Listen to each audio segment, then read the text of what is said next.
So, Nick, 3 years in the job. We'll reflect on that in more detail in a minute. But your job never stops. And up to late last night, you were lobbying about FOBTs, speaking to parliamentarians, giving racing's position. So give us racing's position. Where does the BHA stand on what's happening with FOBTs? Well, we've got to be careful to make sure that we don't interfere in government's policy overall and its intentions for gambling policy. But we want to see, like government does, a strong, responsible betting sector.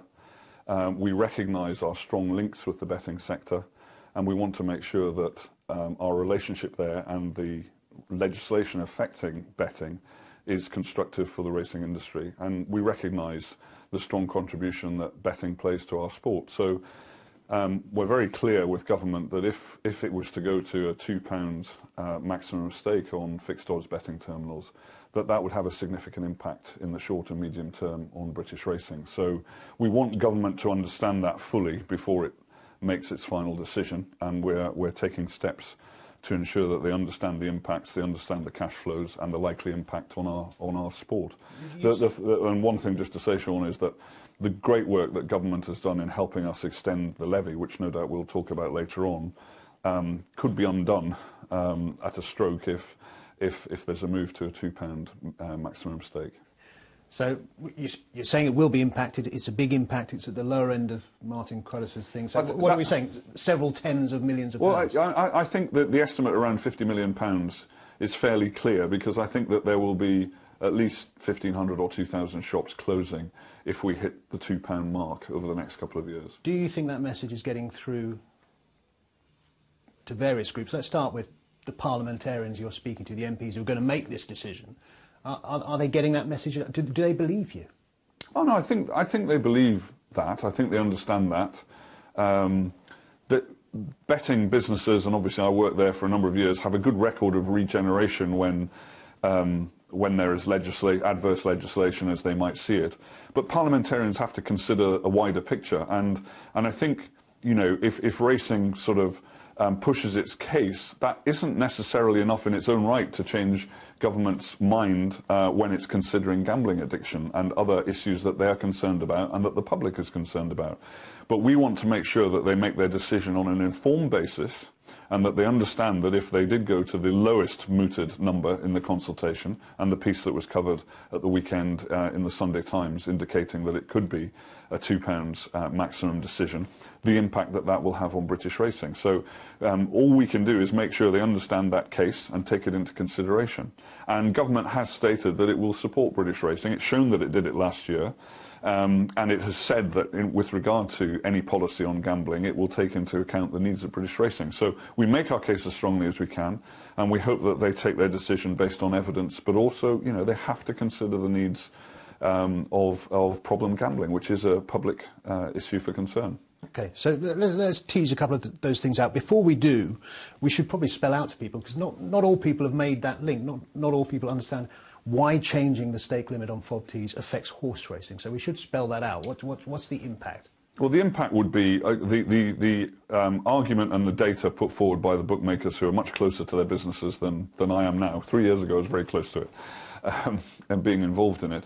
They make estimates about how many shops would be affordable without FOBTs. And the reason for that is that about 50% or more now of the income in betting shops is through these machines.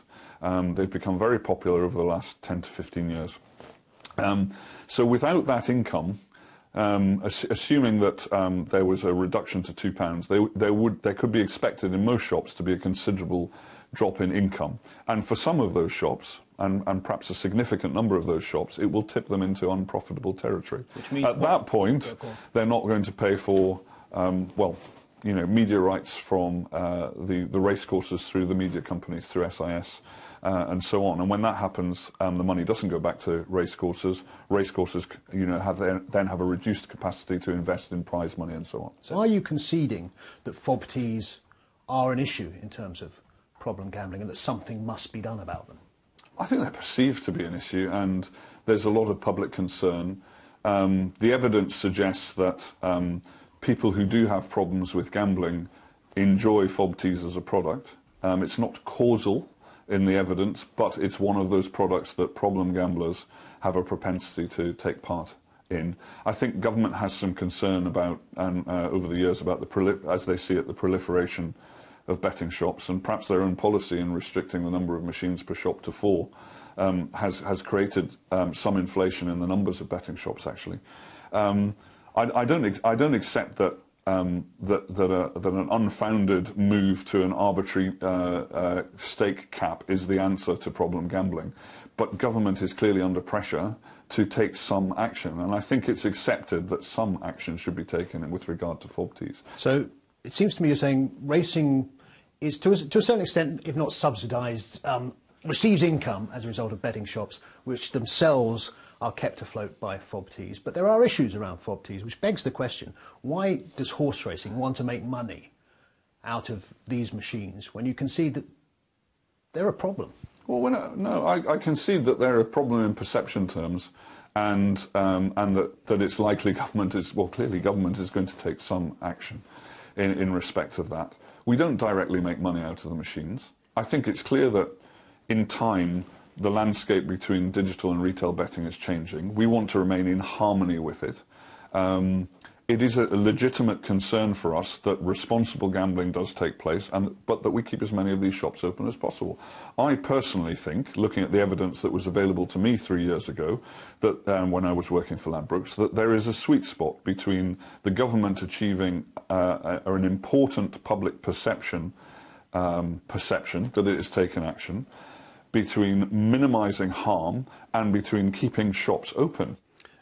Given all of that and everything that you've been saying, are you surprised that quite a few voices within horse racing seem to be quite relaxed about the idea of FOBTs being restricted, or even supportive of it? Whether we like it or not, whether some of these people like it or not, 45% of the revenue that British racing will get in 2018, an estimate of 45%, is directly or indirectly from the betting public, through the betting operators. So we need a strong relationship with that audience, and we need to make sure that where we have common interest, we are acting reasonably with those individuals. The argument that somehow, if these machines didn't exist at all, that all of that money would go into betting on British racing, it fails to understand the nature of people who are betting in betting shops. And yes, I'm quite sure there would be some transference back to racing, but it would be a very small proportion of that. The money would either be lost, it would go underground illegally, or it would be transferred to other more similar products, such as virtual racing and more instant play activities. And the challenge for us is to continue to make betting on racing relevant, which is why under the proposed Racing Authority, under the levy board, we're setting up a betting and liaison group where we want to focus very hard on how we manage the betting relationship and the product, and why I set up the Horserace Bettors Forum 2 years ago as well. But, you know, we need a sustainable betting shop population, and you know, a draconian cut on maximum stakes will impact racing. And so whether people like that within racing or not, and I hope it's now a minority that don't understand, they do need to understand we need to keep a good chunk of betting shops open. We're here because you've been in the job as Chief Exec of British Horseracing Authority for 3 years. And what's been racing's reaction to you, and has it changed over the 3 years? Because many people saw you as coming from the outside, as you say, from the betting industry. Yeah, well, I mean, I hope you won't mind me saying, but I went to see Mark Johnson fairly early on. You know, there were some people I really wanted to see because they were opinion formers, they had strong views, and they were interesting people, and I wanted to hear from them. And I went to see Mark Johnson early on, and he put it, I hope he doesn't mind me saying, but he put it to me. He said, well, you know, what are you doing here? The word on the street is that this is just another job on the way to getting a better job within betting. And I smiled at that because I knew what was coming out with the levy. I knew that actually I probably had some of the tools to unlock the levy replacement, and I certainly had he may not have known at the time, I certainly had the backbone to be able to take a position, you know, over things like authorised betting partners. So I think that maybe was the view. Oh, I see, you know, here comes someone who doesn't know one end of the horse from another, comes from betting. Oh my God, we're going to be all about betting. He's going to somehow sell out, as they put it, to his former colleagues. I think I disavowed them of that fairly early. I think the relationships are fairly good, but we always have that tension between I'm in charge of the regulator, so we will take some decisions that aren't always popular. What about relationships within the sport? Because another thing that's very much associated with you, I would say, is this concept of a tripartite structure within horse racing. And one of the things that struck me, particularly with the levy situation, which we'll come to in more detail, is I can't remember a time where racing has, at least to the outside world and to the betting world, presented such a united front and been so resolute and so strong. You know, what's been going on there, and how has that come about?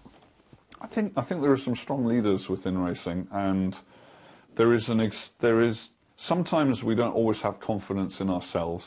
So I think on the whole relationship with betting side, there was this strange position that we were trying to put, but actually it might be interesting to know that behind the scenes some of the leaders were saying, well, what happens if we don't have a relationship with betting in the same way? How can we function? So you can put that in two ways. One is very positive, that there's a recognition of the importance of the commercial relationship, but also a lack of confidence. But as we made some progress, I think that encouraged the cohesion. And I have to say that, you know, my chairman, Steve Harmon, did a lot of work before I arrived in terms of getting government into a stronger position, which helped a lot. But there has been this togetherness, and I think actually the BHA gets criticised a bit for consulting too much. We have gone out, and we might not have always consulted very well, but we've gone out of our way to go to the racecourses and to the horsemen and to try and work with on a common cause, and hopefully that's recognised. Last time we met here was a few years ago now. You were very new into the job, and the big thing on the agenda was the funding of racing, particularly levy. And the relationship between racing and bookmakers was not good. You had your ABP thing taking off, and there was a lot of resistance to that. And now all seems to be sweetness and light. So how did that happen? What was achieved with? I don't think it was as bad as people wanted to portray it. I mean, there were positions being taken, and I understand very well the position being taken by a number of betting operators. And as I said perhaps a bit earlier, British racing had a stronger, cohesive position with a bit more confidence in its own product than perhaps in the past, and hopefully I helped to bring that. We should highlight what has actually happened with the levy, where we were when you came in and where we are now. Well, we were generating about 50 million a year. We'll now generate 90, and the reason for that is that the government has closed the gap on largely bets that are made through digital means, which are accepted offshore. And when the legislation was written in 1961, it talked about bets accepted in Great Britain. Therefore, it wasn't catching digital betting these days. It couldn't have envisaged it. The bookmakers weren't having to pay that, and about an extra 40 million is now being raised, which will make a difference. And that was the change that you wanted to bring about. That's got to be your biggest achievement, hasn't it? It is. It probably is my biggest achievement, yes, probably is. But, you know, maybe that's what I was brought in for. I don't know, you'll have to ask my chairman. But it was certainly, I think if I hadn't helped racing achieve that, then perhaps anything else I might have done around here might not have been given the chance. That weren't necessarily popular in racing, where we started to reach out to, frankly, to some of those companies that had signed up under authorised betting partner, many of them digital companies, to say, right, how can we move the fixture list to think about the betting audience and betting operators? And if you're a betting company, if it's a Premiership weekend, then whether British racing likes it or not, for British punters, yes, of course, racing is really important, but they love a Premiership weekend. Whereas when it's an international football weekend, actually, football betting's pretty low. Not that interesting. People betting on it aren't sure which teams are being fielded and so on, except when it's one of the major tournaments every 2 years. So actually, maybe those are the days when we should be shining our product more brightly. We should be thinking about emphasis on our product. No longer can we sit and say the only thing that people bet on is racing. That was when I started, 35 years ago, betting. We have to think about how we fit in and take share with other sports. And I believe we can, and we're willing to do that. So I think things like that, as well as listening to the Horserace Bettors Forum and what they'd like to see, we need to listen to the operators and to people who bet on the sport to say, how can we make this more attractive? What about the fundamentals, though? Because bookmakers will turn around and say, actually, regardless of when we're running these races or what day or what time of the day it is, they need to be competitive. So we need reasonable field sizes and competitive racing. If we look at field sizes, nothing seems to be happening there. They're not going up. They're going up on the flat, but they are regressing a bit over jumps, where we feel that there's quite a lot more to do in jump racing. But fundamentally, we need to get more people involved in owning racehorses and have more horses in training to be able to fulfil the fixture list as it is. Some would say, let us cut the fixture list. Well, I was going to say, there's two ways of dealing with that equation, isn't there? One is we don't have enough horses, well, so get more owners. Make them run more, which is always the one that's very hard to move. Particularly for jumpers. Yes, particularly for jumpers. Cut the fixture list or have more horses in training. Obviously, you're going for more horses rather than trimming the fixture list. There's no scope for a huge increase in the fixture list. People may be pleased to hear in one respect. But I do think we can rejig it and make it work a bit better, as I mentioned earlier, about times of day and so on. But we've got to get more horses in training, and there has been a shift away from sole ownership, understandably. The number of sole owners has declined. That's probably understandable. There are more horses in the hands of the top 10 owners than there have been at any time, so we are more reliant. We're very grateful to those owners, but it's an unfortunate position in many ways. We're more reliant on those individuals, and there's a move towards syndicates. But syndicates haven't really flown yet. There are people who would not understand how simply and cheaply, really, and I wouldn't say cheaply, affordably, how affordably you can get involved in racehorse ownership. That you can come to a yard and see your horses. That you can very often see your horses run and stand in the parade ring. With one of these syndicates that is set up either through a trainer's yard or one of the ones available on Great British Racing's website, where we showcase them. And the sport, with some of the extra levy money coming in, is going to start to market that and start to market the experience of racehorse ownership. So that is one of the key drivers. Obviously, that's not going to change things overnight. That's going to be a longer-term effort. And one of the things I would say to my colleagues throughout racing is, if we don't suddenly see, an extra 500, 700, 800 horses in training with owners in year one, do not give up on the initiative. These things are going to take time, and we have a history of saying, let's try something. Oh, it hasn't immediately worked, let's stop it. We have to give it time and a sustained effort. But yes, we're going at that end, Sean. Okay. Every trainer, jockey owner I've spoken to last week or so, because I knew I was coming to see you, I've said, well, what would you say to Nick Russ? What do you want to change? They say you get more owners if there's more prize money. There's not enough prize money. So well, we've got some good news on that front, I think. This year, we put in an extra £8 million. The sports leaders have agreed that it should go in at Class 2 and below level, where there will be a significant increase in prize money. So those £3,500 races, almost all will now be £6,000 races. All right. It doesn't change the world completely, but if you own a horse and you win 3 or 4 races, if you can get there, that's a limited number of owners, but it's an aspiration, can happen. Even at the lowest level, you can pay for your fun for that year.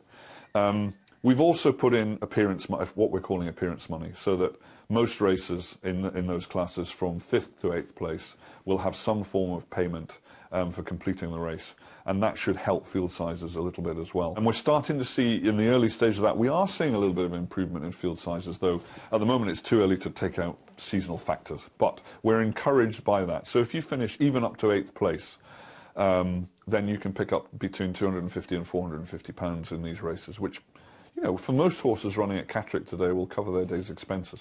Yeah, that'll make a big difference to retaining owners, Sean. I think you're right, because that's where most horses run. We'd all love to have 100-plus horses, but most horses run Class 5 or 6 races. Some of us will reach the dream. Absolutely, Never me, absolutely. But some of us will. Well, hope springs eternal. But as I understand it, that going up from 3.5 to 6 grand at Class 6... And a knock-on up through the other classes. Yes, but the most dramatic impact, as I saw it, was sort of Class 5 and 6 in terms of percentage uplift. Yes. Immediately. That does require the racecourses to play ball as well, doesn't it?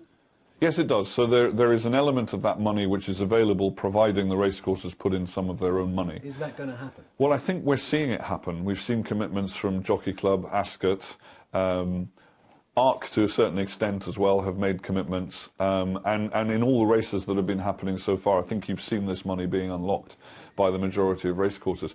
They know, and this is one really great thing from the racecourses, I think, in the last few years, they have completely got on side with, oh my goodness, our media rights money, we've tied it to the number of runners per race to an extent now. We're going to have runners, which means that, of course, we would say we looked after owners really well up to now, but we're now going to look after them really, really well. And if owners realise that, well, sorry, you're not going to unlock the money so that, for example, we get the better prize money and the appearance money at lower levels, then they actively, I suspect, will start to choose where they go, not just on the quality of service received at the racecourse, which is really important as well. Another thing that people will say, people have said to me, more horses running more often, more races spread out, lots of twilight, floodlit meetings, all the rest of it. That sounds great, and you're maximising your income as an industry. But somebody has to take that horse to the racecourse. We're here at Mickey Hammond's place. People were here before sunrise working, and they won't get back till midnight if they're taking a horse to Newcastle. So how do we square that circle? This is hard work, and whilst those who've worked in it for a while or are new to it and are really enjoying it can pinpoint the rewards and the benefits and how rewarding it can be to look after a horse, it's hard work. So we are battling some cultural factors and socioeconomic factors in the country. But I think we've got to shake up how we work. There are some trainers who have reorganised their working practices completely, such that the times of day even that are being worked have changed to fit in with patterns of racing and so on. But we need more of that, and we need to make sure that we're bringing the right people into the industry. One fact that I don't think is understood very much is that our 2 racing schools who bring in over 300 new recruits a year, and we probably need nearly 1,000 new recruits a year, but they're bringing in 300 of them through young people. That is largely subsidised by government funding. So the industry needs to put more money in. It isn't all about more money to prize money. We need to recognise that if we want a better result, more money has to go in here. Well, you say it's not about prize money, but trainers will say, well, yes, it is, because I can only charge an owner X. No, I'm not knocking. Unless I'm getting more money in. I'm not knocking prize money, Sean. I'm just saying that when we've got central funding, we can't put it all directly into prize money. Some has to go into some direct initiatives to help on producing the workforce and retaining them. And we lost more people last year than we recruited. That is the first time that has happened for the last few years. And that shows that we are failing to retain people. That actually is a bigger problem than bringing people into the sport. And that means we need to consider working practices. And, the sad fact is that if a training yard has to survive on someone working 13.5 days out of 14, 3 fortnights out of 4, and working split shifts across a day and going racing, then actually it probably shouldn't be surviving in that form. It needs to consider how it retains its staff. And the vast majority of trainers are seeking to address this. But I think we need to look at best practice, and we need to give them some practical help and some funding to help ensure that those practices can change. So this year is a big year on this front, and it's probably one of our biggest challenges, and the BHA has to act as a coordinator and a leader for the sport in this. In the job, we touched on levy. What else has changed since we last caught up, and what are other wins that you? Apart from my specs, my balding head, and my expanding waistline. Well, I think the disciplinary panel issue. We had the Matthew Loan issue, which was something that was interesting for me to have to take on. It's on my watch. It happened before my watch, but it's on my watch to take responsibility for it. And 2016, a lot of time was spent on ensuring that Jim Best's case went to a fair hearing at the end of the year, which was vital. Despite all the criticism of the BHA, we had to see that justice was done. There was a strong attempt made to sort of suggest that the case should not have gone ahead. I think under the pressure, our teams did very well to get that case on and have a fair hearing. But it revealed some issues about, governance, and the way in which things were around here. And I have no criticism of Mr. Loan, actually, or the previous panel in terms of their actual integrity, but the perception was such that the BHA's executive responsibilities and the disciplinary panel were a bit too cosy, too close together. And I have to accept that. That needed to change. I announced that we would bring in Christopher Quinlan QC, who's now doing some work in other sports, actually, interestingly, so his work has been recognised, to come in and undertake a review. He did that quickly, in 3 months, in the second half of 2016, which resulted in a number of recommendations being implemented, including the new disciplinary panel. I feel that's in good shape. At the same time, I reorganised our operations. We had 2 integrity departments, effectively, one covering race day and one covering investigations and prosecutions.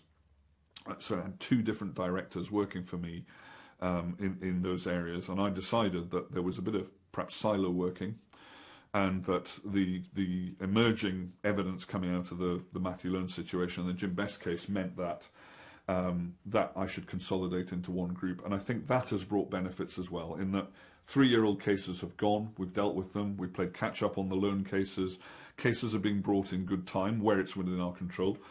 And actually, you know, the panel actually recognised in the Hughie Morrison case that despite criticisms being levelled at the BHA by the prosecution and others outside, by the defence from Mr. Morrison and others outside of the sport, that our team had acted properly and there was no justification in criticising the investigation.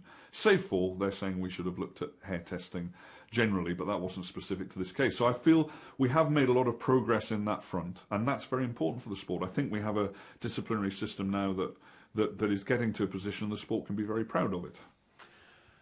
All of that came about because of a need to separate out and have transparently independent disciplinary panels, which you now have. All these things always have unforeseen consequences. One of the unforeseen consequences, it seems to me, is that these very independent panels are finding problems with your rules. And that certainly was highlighted in the Hobbs case and again with the Hughie Morrison case. Even though the panel in the end applied the rule as it stood, they did highlight that the rule in question was open to different interpretations and there was an issue with it. Yeah, and they took that into account, you know, clearly in the penalties that they decided to issue or not. I mean, look, I think this is a big job. I think I'm proud of the work we've done with the panels. I'm proud of the panels, and they will be part of helping us to get things right overall. I'm proud of the work that our prosecution teams are now doing under Tim Naylor. It seems to me that our rules haven't kept up. You know, we made some assumptions about what the anti-doping and strict liability rules meant. We had some previous case precedents, we thought, and hence why in the Philip Hobbs case we were a bit concerned, and we appealed the decision to clarify the interpretation, and it was clarified for us. But over the whole section of anti-doping rules, you know, we had a board meeting on Monday, and we'll be announcing this week that we're going to have to conduct a full review of that. And there are 3 things that we're focusing on there. One is clarity for our participants and observers, because it's not clear, and those cases have now made it less clear. People don't know fully where they stand. The BHA doesn't know fully where it stands on them. So clarity is important. Fairness as well, and I'll talk about that in a second. Fairness for our participants. There have been concerns about the way that things were perceived to have been. But finally, and importantly, deterrent. You know, we cannot have drugs in our sport, and if I go to the case of our little sister, the so-called Hughie Morrison case, that horse was injected, there's no dispute between any of the parties, was injected with nandrolone. That is in one of our horses. Some people said, well, Mr. Morrison's a nice chap, he would never have done it, and therefore can't you just sort of make the case go away? We can't do that. We have to bring cases like that in front of the panel. My concern is that unless a sufficient deterrent is in place, that people may chance one of these drugs that can have significant short-term and longer-term importance. We have to have a deterrent in place. But on the point of fairness, is it fair that someone with a very good record, no disciplinary issues at all, is it fair that unless he can prove the source of the injection in this case, that he should face a ban from the sport? So we're going to look at the whole gamut of it again to recalibrate it on making sure it's absolutely clear, making sure it's seen to be fair, but also ensuring a suitable deterrent is in place. It's very difficult, though, isn't it? Because you had what was called a strict liability offence, which meant, in layman's terms, the buck stops with the trainer. If something has been intentionally administered, which was the case with the nandrolone in the Hughie Morrison case, there was no dispute that filly had been injected with a banned substance. And the rule said if that happens, you are guilty de facto because you hold the licence. You're in breach, yes. Yeah. And that's a zero tolerance, strict liability approach. You're saying On the other hand, there is a fairness issue. Obviously, there's natural justice, that you should be innocent until proven guilty. How do you square those two things? Because unless you catch someone with a smoking syringe in their hand, you're never going to be able to prove these things. So how do you protect the sport and protect the rights of the trainers? Well, Mr Morrison was in breach and admitted the breach. Yeah. The issue is on the deterrent and the penalty from our point of view, but those points you've raised are absolutely spot on. I think where there is a pattern of activity, there's no threat from the current rules. We will be able to say, for example, without being too particular, if a trainer, if it hadn't have been a one-off with Mr Morrison and we found 4 horses in his yard, I think it would be very hard for him. And by the way, I'm making no suggestions whatsoever.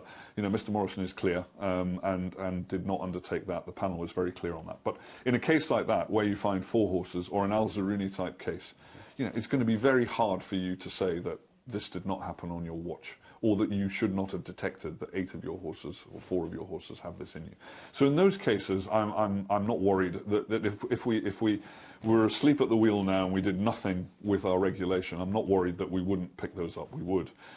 What I'm worried about is the one-offs now, because you have a reasonable precautions type of defence, and we have to find a way that strikes the right balance in those cases. I don't know the answer yet, Sean, which is why we're going to review matters, but I gave some indications around distinguishing between drugs in the non-race day category and around how we might treat matters in the prohibited at all times areas. We need a balance of fairness. Now, I think perhaps the panel, faced with giving Mr Morrison a ban in the circumstances presented, it would be very difficult for them to do that. And I think that exposes, in what appears to be a one-off situation, the difficulty. But we have to address that somehow in the rules.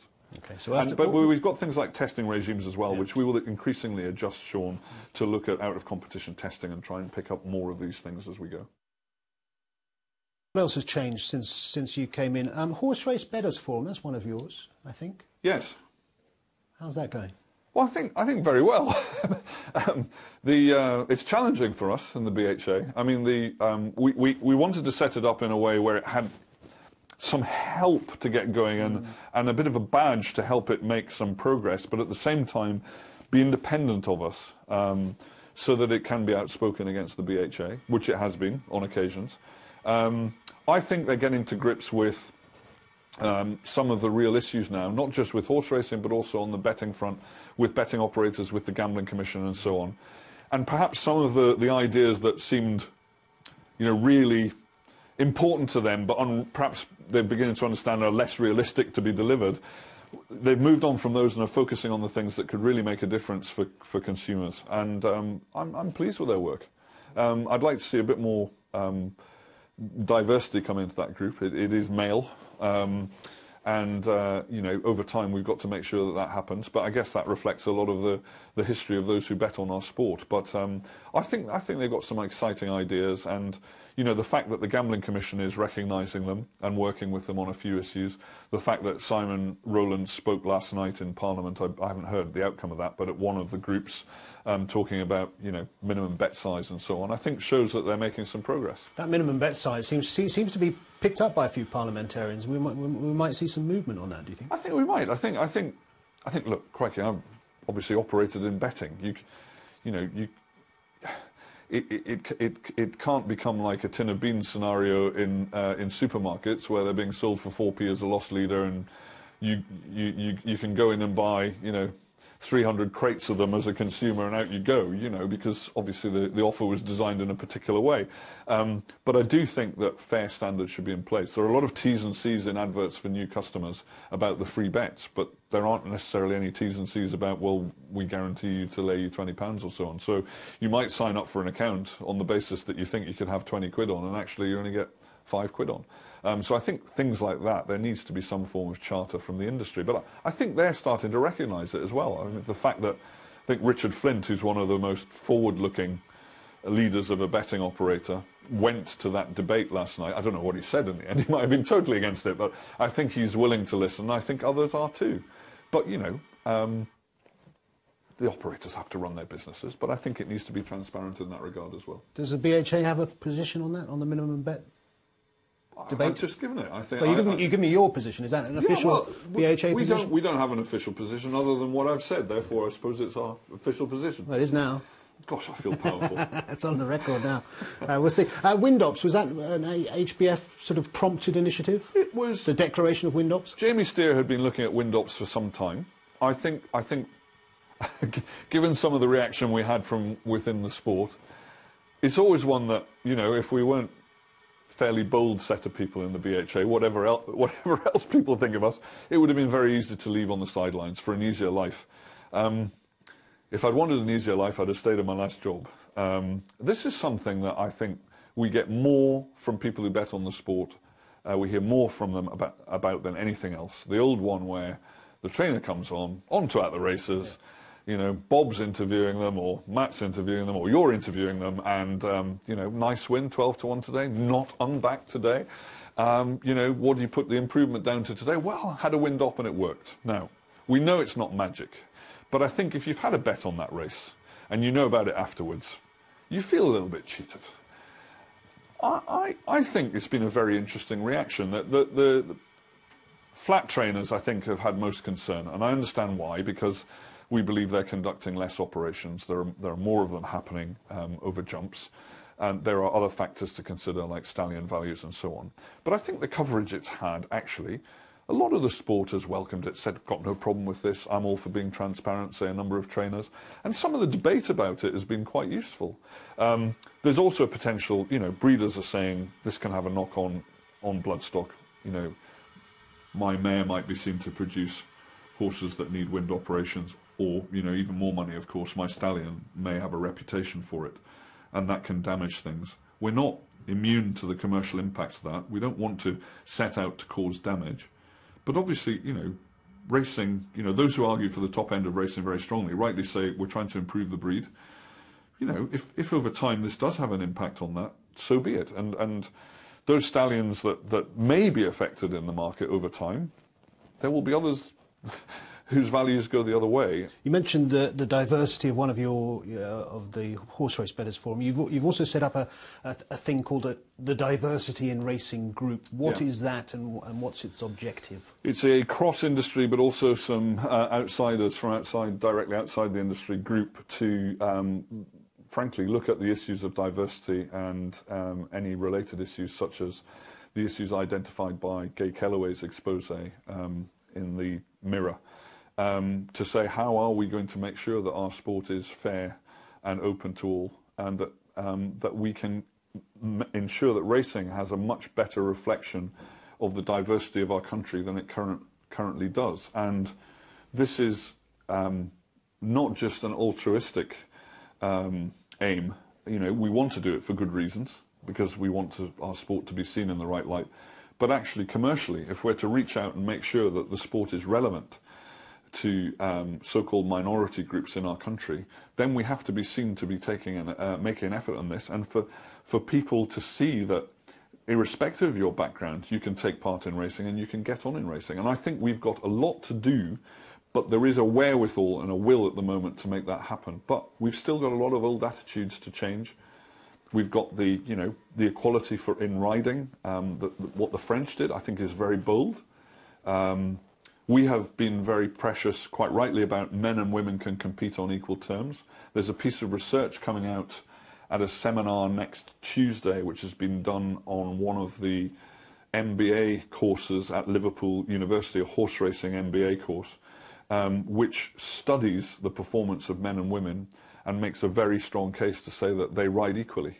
In flat racing, the study is. I think that'll be very interesting when it comes out to see that. But this all came out of a survey from women in racing last year, and we felt that some of the findings in that were shocking, really, and that our sport needed to wake up. So I pulled a group together. It has representatives who have interests in various minority groups, and I'd say that the group's been pretty strong and passionate and is keen to make strides, and we'll be coming out within the next few months with some, I hate to call them initiatives for quick wins, but we do think there are some initiatives which can make a difference in the short term, as well as laying out our plans for the longer term. But this great sport deserves to be exposed to the widest range of people possible, and I don't want us to miss out.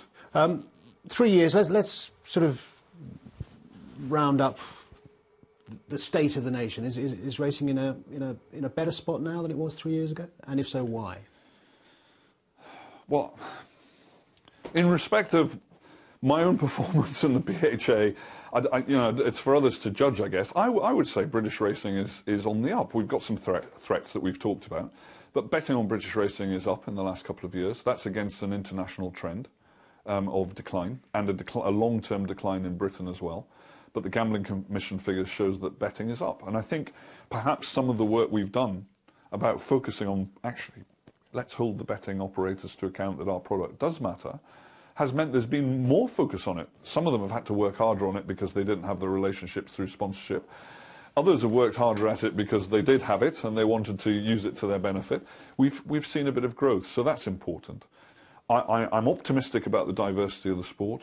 I'm very optimistic about our judicial system. I do think the BHA, we have had errors, but I do think the BHA is now getting more in tune with the sport and moving on. And I am optimistic about being able to attract new owners and new audiences to the sport. So the only way is to continue to go up, I would say. And I think the sport has a strategy at the moment, which is just coming together and will be published on our roadshows later in February, where again the horsemen, the racecourses and the BHA have come together on a strategy refresh, which I think is reasonably exciting for the sport. And offers us the opportunity to continue to work together. We work together on the levy. If we work together on other things, our sport can grow. Okay. You've got plenty in the in-tray, so you're going to stick around for, what, at least another 3 years? I'd love to. I mean, it's not my call, is it? It's up to my board, and I suspect that my board will act upon what people in British racing think. And I think there's still a hell of a lot to do. There are some big challenges for our sport on welfare, how our sport is perceived. We've got challenges with regards to jump racing and making sure we have enough horses in there, and it's got a dichotomy of a paradox has jump racing, because people love jump racing, love betting on jump racing, arguably more so than flat racing in terms of the returns per race from bettors.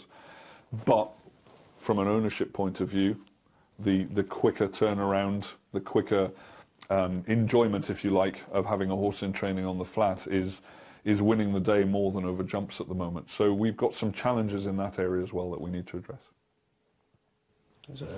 You probably try and duck this, but what would you give yourself marks out of 10 for your first 3 years?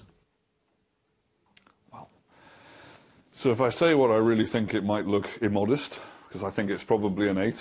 If I was looking at me from outside, I'd say 6.5, and if I followed my natural instinct, I'd say 4. Which is, protection measure. I think probably 7 out of 10, sure.